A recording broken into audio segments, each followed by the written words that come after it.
آج اس چھٹی سحری میں ہم ابو الانبیاء سیدنا ابراہیم علیہ السلام کی سیرت پر گفتگو کریں گے، اور آپ دیکھیں گے کہ ان کے ساتھ ان کی زندگی میں کتنے مسائل آئے، کتنی پریشانیاں آئیں، کتنی تکلیفیں آئیں، اور انہوں نے ساری کی ساری آزمائشوں کا کس طرح سے مقابلہ کیا اور اللہ تعالیٰ کی توحید کا دامن ہاتھ سے نہیں چھوڑا۔ چلتے ہیں قصص الانبیاء کی طرف۔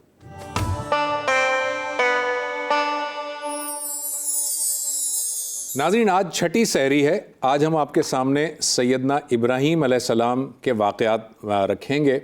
سیدنا ابراہیم علیہ السلام جو ہیں وہ خلیل اللہ بھی کہلاتے ہیں اور ابو الانبیاء بھی کہلاتے ہیں۔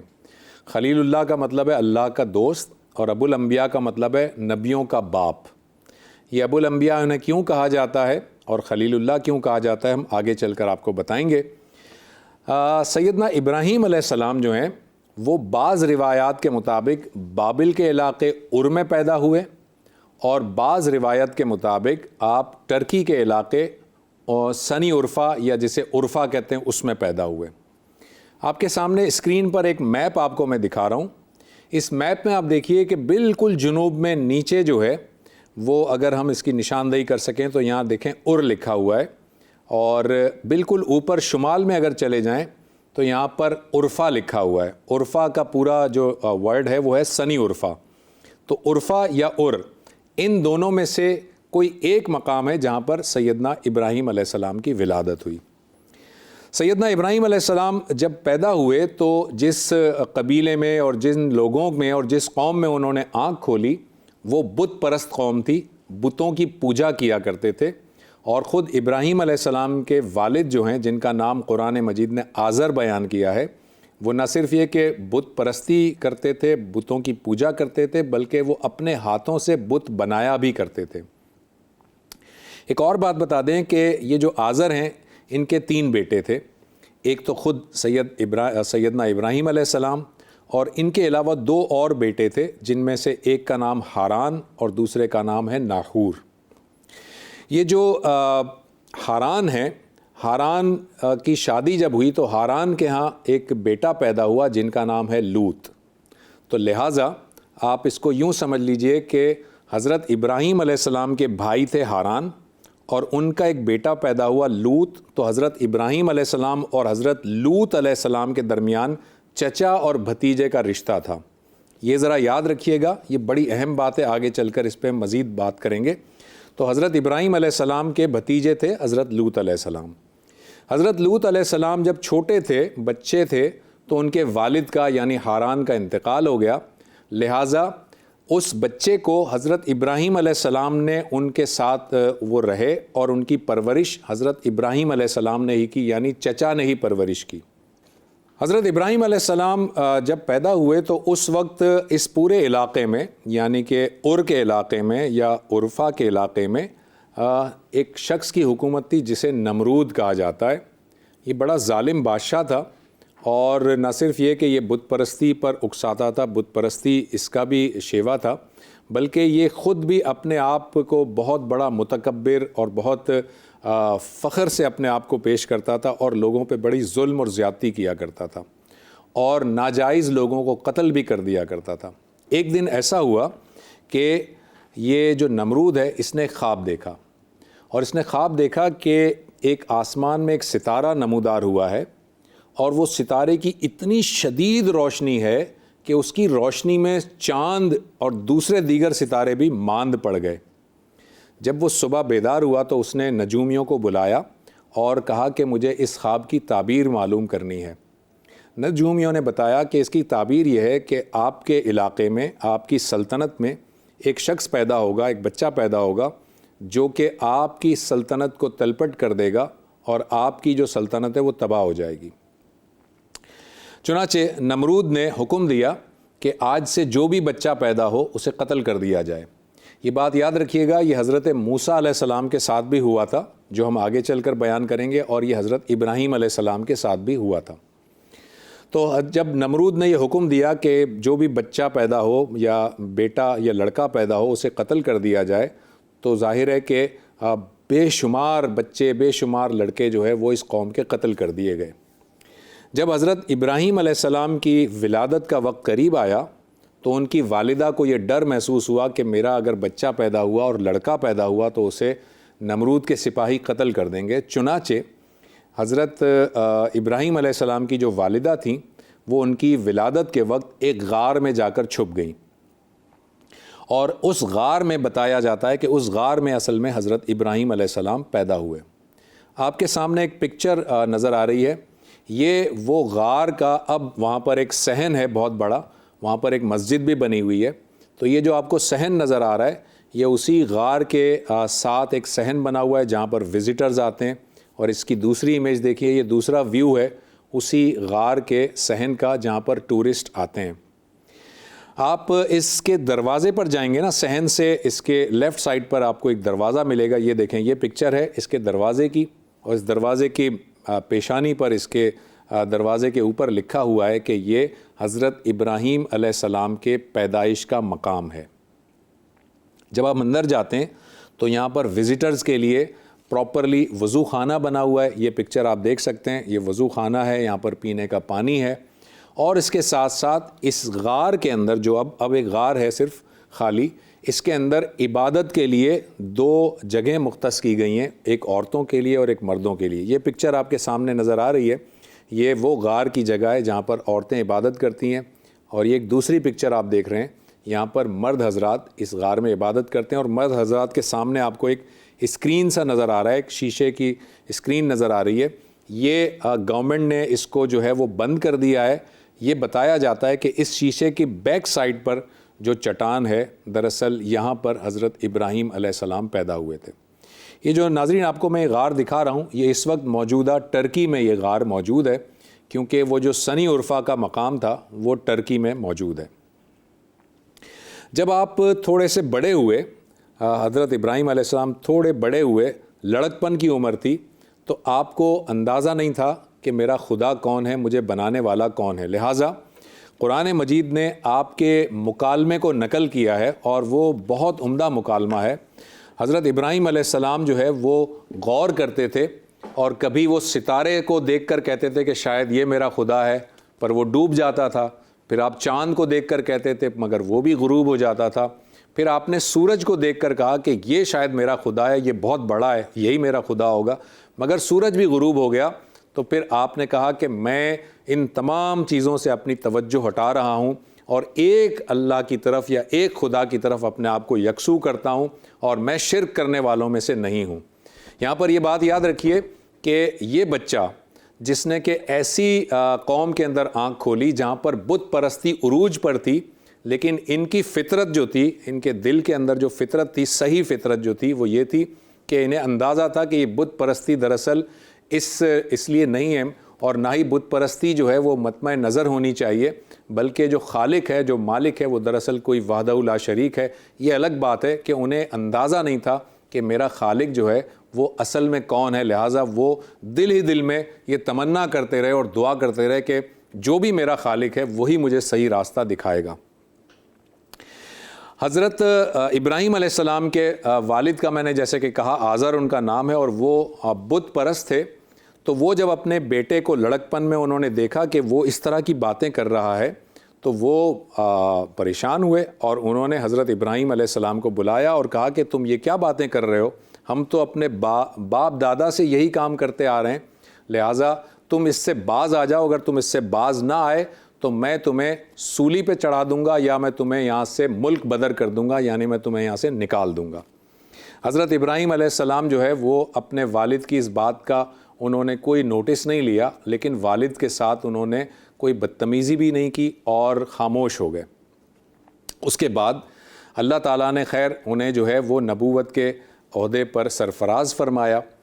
حضرت ابراہیم علیہ السلام کی جو نبوت دی گئی انہیں، اور نبوت کے منصب پہ جب انہیں فائز کیا گیا، اس سے پہلے حضرت ابراہیم علیہ السلام کا نکاح ان کی چچا زاد بہن حضرت سارہ سے ہو گیا۔ اب ذرا دماغ میں رکھیے گا ناظرین، بڑی اہم باتیں بتا رہا ہوں۔ حضرت ابراہیم علیہ السلام کی جو چچا زاد بہن تھیں ان کا نام تھا حضرت سارہ، اور وہ حضرت ابراہیم کے نکاح میں آ گئیں۔ حضرت ابراہیم علیہ السلام جو ہیں وہ ان کو جب نبوت پر سرفراز فرمایا گیا تو ایک دفعہ ایسا ہوا کہ اس قوم کے اندر عید کا سما تھا. اس قوم کا ایک تہوار تھا, اسے ہم عید کہہ لیں یا کوئی اور نام دے دیں, اس کا ایک تہوار تھا. اور اس تہوار میں وہ قوم کیا کرتی تھی کہ ایک مندر, بہت بڑا مندر ہوتا تھا جس میں بہت سارے بت رکھے ہوتے تھے. ان کے سامنے وہ کھانا رکھتے تھے, چڑھاوے رکھتے تھے, اور چڑھاوے رکھنے کے بعد وہ تہوار اٹینڈ کرنے جاتے تھے اور واپس آ کر وہ چڑھاوے جو ہے وہ ان کو کھایا کرتے تھے. یعنی بتوں کے آگے پہلے نظر رکھتے تھے اور پھر اپنے تہوار میں جاتے تھے اور نظر کر کے آتے تھے اور تہوار سے وہ کھانا کھاتے تھے. چنانچہ یہ تہوار جب ہوا تو حضرت ابراہیم علیہ السلام کو قوم کے لوگوں نے کہا کہ آپ بھی ہمارے ساتھ چلیے. حضرت ابراہیم علیہ السلام نے منع کر دیا, معذرت کر لی کہ میں نہیں جا رہا. چنانچہ پوری قوم کے جو لوگ تھے وہ اپنے مندر میں گئے, انہوں نے وہاں پر اپنے چڑھاوے چڑھائے اور تہوار میں شریک ہو گئے. یہ جو آپ کو تصویر نظر آ رہی ہے یہ اسی مندر کے کھنڈرات ہیں. آپ کو یہ پکچر نظر آ رہی ہے, یہ کھنڈرات ہیں. ایک دوسری پکچر ہم دکھاتے ہیں, یہ بھی اسی مندر کے کھنڈرات ہیں. اس مندر میں بہت بڑے بڑے بت رکھے ہوئے تھے اور بہت سارے بت رکھے تھے. حضرت ابراہیم علیہ السلام چونکہ تہوار میں نہیں گئے تو وہ جب قوم پوری چلی گئی تو حضرت ابراہیم علیہ السلام مندر میں گئے اور انہوں نے تمام بتوں کو ہتھوڑے سے توڑ دیا. اور توڑنے کے بعد اس ہتھوڑے کو, جو بڑا بت تھا اسے نہیں توڑا اور اس کے ہاتھ میں اس ہتھوڑے کو لٹکا دیا. جب قوم اپنی تہوار سے واپس آئی اور اس نے اب مندر میں جا کر دیکھا کہ سارے بت ٹوٹے ہوئے ہیں لیکن جو بڑا بت ہے اس کے کندھے میں وہ ہتھوڑا یا کلہاڑی رکھی ہوئی ہے, تو وہ بڑے پریشان ہوئے کہ ان بتوں کو کس نے نقصان پہنچایا. لوگوں نے کہا کہ یقیناً ابراہیم ہی ہوگا, اسے بلاؤ. ان کو بلایا گیا, حضرت ابراہیم علیہ السلام سے استفسار کیا گیا کہ یہ کیا کیا ہے. تو انہوں نے کہا کہ یہ بڑے بت کے اس ہاتھ میں لٹکا ہوا ہے کلاڑا, تو تم بڑے بت سے پوچھو, ہو سکتا ہے اسی نے کیا ہو. تو ان لوگوں نے کہا کہ یہ بول تو نہیں سکتا, یہ کیسے بولے گا, یہ کیسے جواب دے گا. تو سیدنا ابراہیم علیہ السلام نے فرمایا کہ یہی تو میں تمہیں سمجھا رہا ہوں کہ جو بول بھی نہیں سکتا, جو اپنے آپ کی حفاظت بھی نہیں کر سکتا, وہ تمہارے شر اور خیر کا فیصلہ کیسے کرے گا. کچھ عقل سے کام لو اور ان بتوں کی پرستش کرنا چھوڑ دو. اس بات پر وہ قوم بہت زیادہ غصے میں آ گئی اور اس قوم نے جو ہے وہ ذکر کیا اس بات کا نمرود کے ساتھ. یعنی اپنے بادشاہ تک یہ بات پہنچی, بادشاہ کو شکایت پہنچی اور بادشاہ کی شکایت پر نمرود نے حضرت ابراہیم علیہ السلام کو بلا لیا اپنے دربار میں. یہ جو آپ کو کتبہ نظر آ رہا ہے پکچر میں, اس کتبے میں نمرود اور اس کی زندگی کے حالات لکھے ہوئے ہیں اور یہ وہیں کھنڈرات میں سے ہمیں ملا ہے. خیر, نمرود نے جو ہے وہ آپ کو بلایا اپنے دربار میں اور نمرود نے ان سے کہا کہ تم جو ہے وہ اس سے باز آ جاؤ. اگر تم اس سے باز نہ آئے, یعنی تم اپنی اس دعوت سے باز نہ آئے, تو میں تمہیں آگ میں پھینک دوں گا.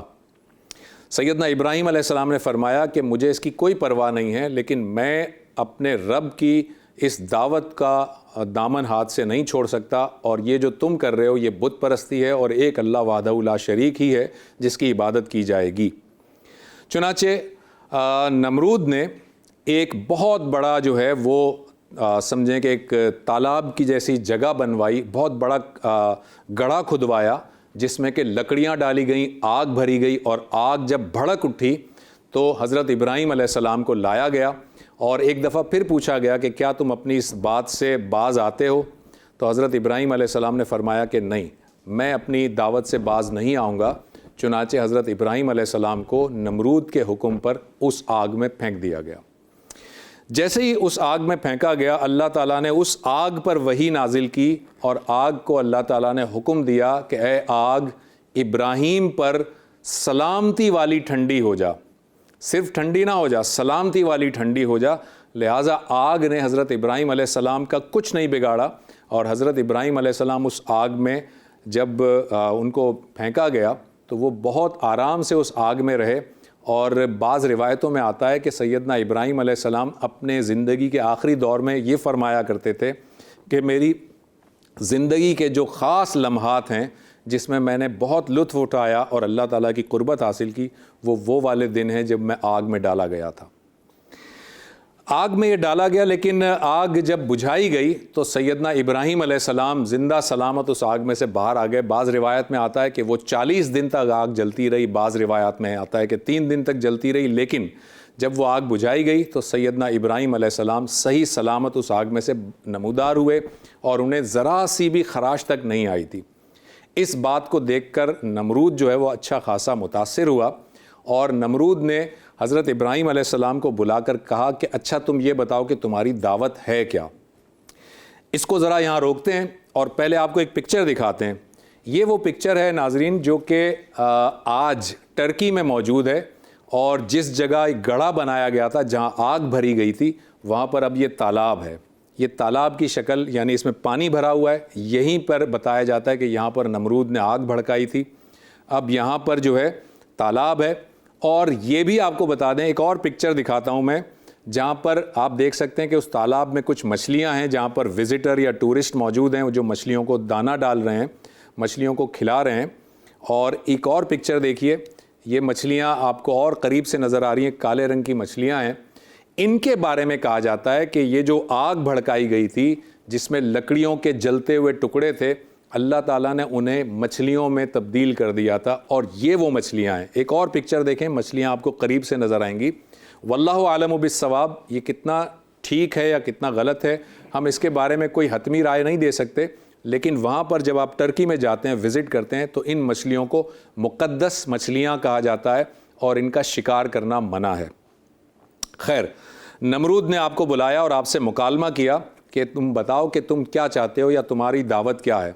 تو حضرت ابراہیم علیہ السلام نے اپنی دعوت بیان کر دی، توحید کا پیغام دیا۔ تو نمرود نے کہا کہ اچھا تمہارا رب کون ہے، پہلے ذرا مجھے یہ بتاؤ۔ تو حضرت ابراہیم علیہ السلام نے فرمایا کہ میرا رب وہ ہے جو زندہ کو جو ہے وہ مارتا ہے اور مردہ میں جان پیدا کر دیتا ہے۔ تو نمرود نے کہا کہ یہ کون سی بڑی بات ہے، یہ تو میں بھی کر سکتا ہوں۔ اس نے اپنے 2 لوگوں کو بلایا اور کہا کہ ایک جو شخص تھا اسے پھانسی کی سزا دی جانے والی تھی، یعنی وہ مرنے والا تھا۔ نمرود نے کہا اسے آزاد کر دو، اسے چھوڑ دو۔ اور ایک دوسرا بے قصور شخص تھا، اسے کہا کہ اسے مار دو۔ اور پھر نمرود نے کہا کہ دیکھا میں بھی یہ کر سکتا ہوں، جو مرنے والا تھا اسے میں نے زندگی دے دی، اور جو زندہ تھا اسے میں نے مار دیا، تو یہ کون سا بڑا مسئلہ ہوا۔ تو حضرت ابراہیم علیہ السلام نے اس سے بحث نہیں کی، بلکہ یہ کہا کہ میرا رب تو وہ ہے جو مشرق سے سورج کو نکالتا ہے، اگر تم رب ہو تو مغرب سے سورج کو نکال کر دکھاؤ۔ اس بات پر نمرود بالکل پریشان ہو گیا، ہکا بکا رہ گیا، اور اس کے پاس کوئی جواب موجود نہیں تھا۔ بہرحال نمرود لاجواب ہو گیا، اور نمرود نے حضرت ابراہیم علیہ السلام سے یہ کہا کہ تم یہاں سے چھوڑ کر، ہمارا علاقہ چھوڑ کر یہاں سے چلے جاؤ۔ چنانچہ آپ بابل سے ہجرت کرتے ہوئے جو ہے وہ ہاران کی طرف چلے گئے، اور آپ یہاں دوبارہ ایک دفعہ پھر سے وہی میپ دیکھیے، نیچے بابل ہے، اوپر عرفہ ہے۔ اگر آپ بابل میں رہتے تھے تو آپ بابل سے اوپر کی طرف ہاران کی طرف گئے، اور اگر آپ عرفہ میں رہتے تھے تو عرفہ سے تھوڑا سا نیچے آپ ہاران کی طرف آئے۔ آپ یاد رکھیے گا حضرت ابراہیم علیہ السلام یہ ہاران کی طرف گئے، اور آپ کے ساتھ کون کون تھا؟ آپ کے ساتھ آپ کی بیوی تھیں جو حضرت سارہ تھیں، جو آپ پر ایمان لے آئی تھیں، اور ایک بھتیجا تھا جو حضرت لوط علیہ السلام تھے، جنہیں آگے چل کر نبوت ملنے والی تھی، وہ بھی آپ کے ساتھ، یعنی 3 افراد نے یہ سفر کیا، حضرت ابراہیم، ان کے بھتیجے اور ان کی بیوی۔ اور آپ ہاران میں کچھ عرصہ آپ نے قیام کیا، اور پھر اللہ تعالیٰ کے حکم سے ہاران سے دمشق کے راستے ہوتے ہوئے آپ کنعان پہنچے، اور کنعان وہ ہے جو آج کا فلسطین کہلاتا ہے، جو آج کا بیت المقدس جہاں پر موجود ہے، وہاں پر آپ پہنچے۔ اور اسی میپ پہ دیکھیں کہ اس کنعان کے ساتھ ہی رائٹ سائڈ پہ تھوڑا سا اگر آپ دیکھیں تو سدوم نام کا ایک علاقہ نظر آ رہا ہے۔